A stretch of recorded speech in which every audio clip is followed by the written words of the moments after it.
Regional Director ng PNP kinundina ang pamamaril kay Albuera Leyte Mayoral Candidate Kerwin Espinosa.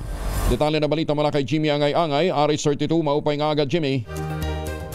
Kinundida ni Police Regional Office 8 Regional Director Brigadier General G.R. Kumigad ang pamamaril kay Albuera Leyte Mayoral Candidate Roland Kerwin Espinosa at sa kanyang Vice Mayoralty Candidate at isa pang nadamay na babae. Pinagutos na ng general sa mga kapulisan ang masusing investigasyon para managot ang suspect na bumaril.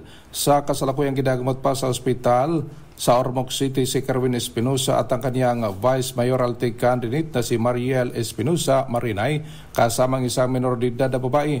Nabatid ang nangyari insidente alas 4:30 kahapon sa Barangay Tinagan, Albuera Leyte Gymnasium habang nakaupo ang mga ito sa upuan ng stage naghihintay na magsalita sa ibabaw ng entablado ng pagbabarili ng suspect na nakatago sa taas ng ceiling ng gym at tumakas pagkatapos ng insidente. Mula dito sa DYVL Action Radio Tacloban, ito si R32 Jimmy Angay-Angay para sa DZRH. Una sa Pilipinas, una sa Pilipinas. Daghang salamat Jimmy Angay-Angay.